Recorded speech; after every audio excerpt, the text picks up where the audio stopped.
akhirnya kita tiba pada sesi terakhir pada dialog kita kali ini, peran media di dalam pendidikan politik.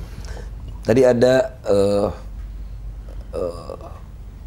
yang disampaikan oleh Bang Amir Effendi Siregar yang menurut saya sangat penting, dan ini perlu kita tindak lanjuti, kita perlu diskusikan lebih jauh.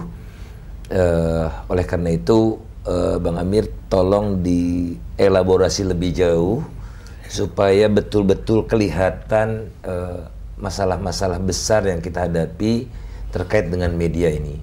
Ya. Kita ulangi tadi paradoks yang terjadi. Paradoks. Ya, paradoks. 10 televisi swasta ini dasarnya adalah komersial. Cari keuntungan sebesar-besarnya, cari iklan sebesar-besarnya. Di dalam kenyataannya kalau tiap minggu kita rapat, program-program yang menghasilkan iklan itu adalah sinetron. Ya, kita tahu lah, termeh-meh, semua itu hiburan. Itu berada pada rank 1 sampai 20, berita itu 200, 300, coba kalau diamati. Liputan 6 dan seterusnya, itu rankingnya di situ. Itu tidak menghasilkan uang dalam konteks perbandingan ini, ya kan? Ini kan lucu sebenarnya menurut saya. Tapi kenapa mereka tetap bertahan dengan itu? Itu yang saya bilang. Saya melihat ada sesuatu yang tidak langsung. Jadi keuntungan ekonomi. Keuntungan ekonomi tidak langsung. Keuntungan politik tidak langsung. Ya kan, you owner dari sebuah media yang bisa membentuk public opinion dan seterusnya dan seterusnya. Nah, posisi itu, ya kan? Terus kenapa ini terjadi? Ya kan, itu yang saya bilang. Dari mana keuntungannya? Ya kan? Itu yang saya bilang tidak langsung karena posisi politik, ya kan, yang bisa diperoleh, ya kan? Dan kebetulan juga, ini terus terang kita katakan, pemilik dari stasiun berita ini memang terlibat dalam aktivitas politik praktis. Politik praktis. Jadi barangkali Bang Amir seperti ini ya. Tujuan mereka tidak menjangkau masyarakat sebanyak-banyaknya, ya, berita-berita ini, tapi membentuk opini supaya proses politik di DPR berubah. Bisa terjadi. Supaya para pengambil keputusan punya frame untuk in favor kepada mereka itu yang barangkali tidak langsung itu. Iya, bisa terjadi. Agen-agen kekuasaan. Sehingga memang tidak perlu yang ratingnya tinggi, tapi influence tadi ya. Yang paling contoh paling nyata yang masih dekat lah soal kasus Senturi kan. Semua siaran langsung 2 stasiun itu.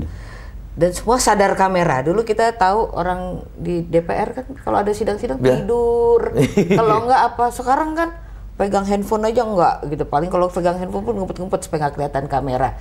Lalu kalau kita lihat ada yang murni benar-benar ingin menekuni Senturi kasus itu dengan data ya, dengan semua analisis. Tapi kan ada juga kan yang asal ngomong. Yang penting ada di kamera.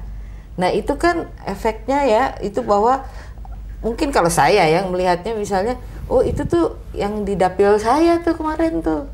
Oh dia berjuang juga tuh ternyata, misalnya seperti itu ya. Itu analisa yang paling ecek-ecek lah. Dan terbukti itu efektif. Sri Mulyani sudah hengkang dari kabinet. Betul. Jadi luar biasa kan pengaruhnya. Betul. Nah itu menurut saya jadi, yang pengaruhnya elitis. Elitis. Pengaruhnya sangat elitis untuk ya political impact aja kan. Kalau commercially nggak ada kan, nah, iklan. kalau sinetron, walaupun ini bukan topik kita, tapi kalau sinetron atau berita-berita itu kan kalau ratingnya tinggi, maka seluruh perusahaan besar, consumer segala macam itu mengiklankan di sana untuk membiayai perusakan moral bangsa. Ya, betul. Nah, jadi sama beratnya nih. Sama jadi, beratnya. Mas Dandi gimana nih? Apa mengoreksi pasar yang seperti itu?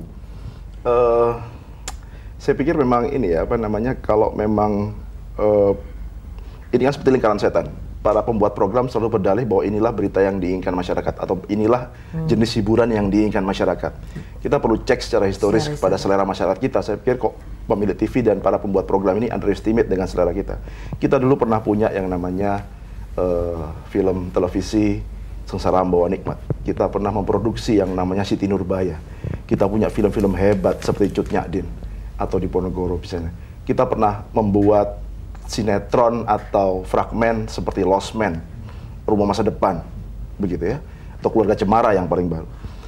Mengapa pertanyaannya dulu karena memang nggak ada saingan, jadi satu-satunya tontonan. Benarkah begitu? Sekarang coba kita cek di tengah sinetron-sinetron yang mungkin menghina akal sehat kita, ada produksi-produksi yang brilian seperti Sidul Anak Sekolahan. Ratingnya tinggi, ya kan? Ada yang sangat humanis, situasi komedi seperti Bajai Bajuri. Ratingnya luar biasa, nggak perlu nangis-nangis dan orang cantik. Artinya apa?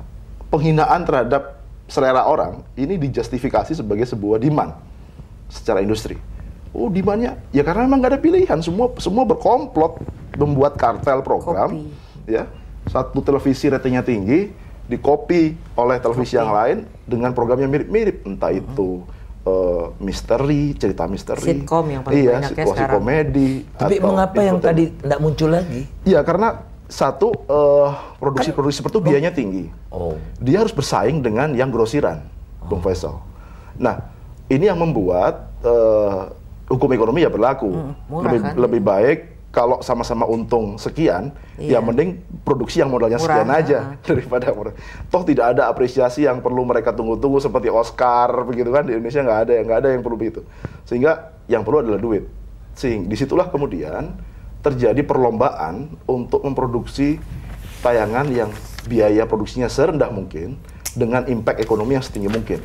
Ya, ini secara common sense ekonomi ya, semua pedagang melakukan hal itu. Nah, cuma persoalannya ini adalah produk budaya.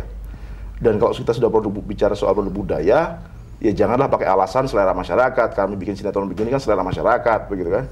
Sehingga ya akhirnya banyak muncul pembenaran-pembenaran semacam itu. Padahal sejarah mutu tontonan kita itu ya secara nikmat. Di mana peran pasar? Tadi pasar sebetulnya bisa menciptakan yang baik juga. Nah, pasar butuh suatu mekanisme insentif system atau stick and carrots. Jadi kalau dia bikin yang jelek, dia akan dihukum oleh pasar. Gitu. Dan sifatnya going concern. Dia nggak sekali geprok untung, tapi besoknya lagi sebetulnya dia nggak bisa hidup lagi. Gitu. Apa yang elemen apa yang harus dimasukkan sehingga menghasilkan pasar yang menciptakan kompetisi yang menghasilkan yang baik-baik gitu. Nah,